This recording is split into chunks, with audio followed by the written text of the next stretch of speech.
اپنے اوپر ڈرون حملے کروائے. بالکل بالکل. ٹھیک ہے. اور ان کو افغانستان سے نکلنے کے لیے پاکستان نے ایک جو ہے ان کو باقاعدہ ایک سیف راستہ دیا سب کو نکلنے کے لیے. تو پاکستان نے تو ان کے ساتھ بہت اچھا سلوک کیا ہے. پاکستان نے تو ان کے ساتھ اچھا سلوک کیا. یہ علیحدہ بات ہے کہ اب امریکہ الو کی طرح آنکھیں پھیر رہا ہے کہ جی مجھے.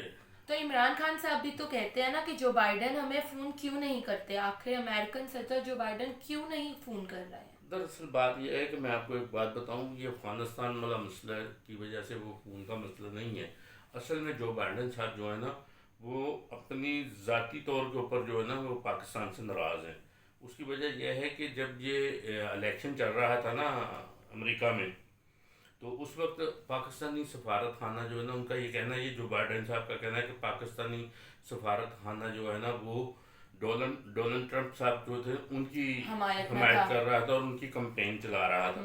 تو پاکستان کی مین وجہ یہ ہے پیچھے جو بائیڈن صاحب کی ناکال کرنے کی. پاکستان کی حکومت کو یہ چاہیے کہ وہ اس وقت کے سفارتکار کی باقاعدہ تحقیقات کرائیں, اور اگر یہ ثابت ہو جائے کہ واقعی وہ ایسے کر رہے ہیں تو ان کو قرار واقعی سزا دینی چاہیے تاکہ انہیں پتہ چلے کہ میں نے یہ غلط کام کیوں کیا. اچھا شمسی صاحب, یہ جو 2-3 دن پہلے پاکستان پیپلز پارٹی لاہور میں جو سوری میں آپ کو ایک بات اس میں یہ کہہ دوں کہ میں اس میں سے کچھ ایک باتیں بھی کہنا چاہتا ہوں آپ سے کہ امریکہ جو ہے نا امریکہ کو ایک اور بات کرنی چاہیے کہ امریکہ کو چاہیے کہ اگر امریکہ چاہتا ہے کہ پاکستان اور افغانستان میں کچھ حالات بہتر ہوں تو اس کو چاہیے کہ پاکستان سے ساتھ بیٹھ کر اس کو ایک نہ ایک دن نیگوشیٹ کرنی چاہیے, اس کو کرنی چاہیے افغانستان کے مسئلے پر. اور اس کے علاوہ اس کو افغانستان کے جو منجمد اثاثے ہیں نا ان کو بحال کرنا چاہیے, کیونکہ وہاں نہیں, اگر وہ بحال نہیں کریں گے تو وہاں افغانستان میں بھوک کا راج ہوگا اور یہ زندگی جو ہے نا وہاں مشکل ہو جائے گی. اور ان کو چاہیے کہ ویسے بھی انسانی حقوق کا وہ بہت بڑا علمبردار بنتا ہے, تو انسانی حقوق کو بھی مد نظر رکھتے ہوئے ان کو چاہیے کہ وہ جو افغانستان کے اثاثے ہیں ان کو بحال کر دیں. تو شمسی صاحب میرا آپ سے آخری سوال یہ ہے کہ یہ جو پیپلز پارٹی نے جو ہے لاہور میں, جو پاکستان پیپلز پارٹی لاہور نے جو ابھی 1-2 دن پہلے مہنگائی کے خلاف جو انہوں نے نکالی ہے, آپ کیا سمجھتے ہیں کہ وہ ریلی نکالی ہے وہ کیا مطلب رنگ لائے گی کوئی؟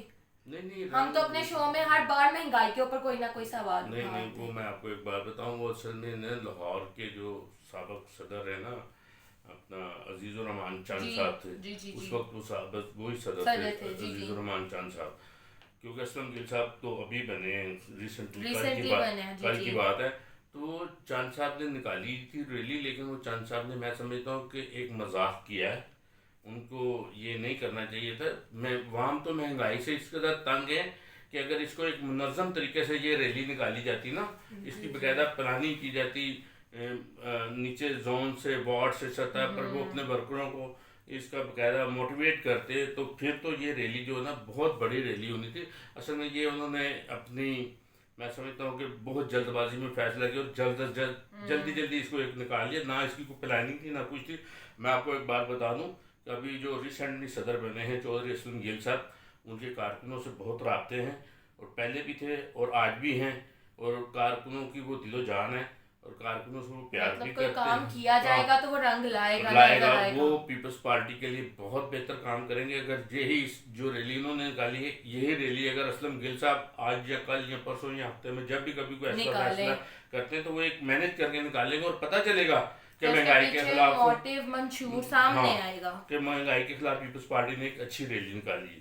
اور آج جیسے کہ محسن پاکستان ڈاکٹر عبدالقدیر خان صاحب اس دنیا فانی سے رخصت فرما گئے ہیں, تو ان کے لیے دعائے مغفرت کہ اللہ پاک ان کو جنت الفردوس میں اعلیٰ مقام عطا کرے. آمین آمین. دیکھیں وہ پاکستان کے محسن تھے اور انہوں نے ہی ہمیں انڈیا کے خلاف کھڑا ہونے کا حوصلہ دیا, ایٹم بم بنایا.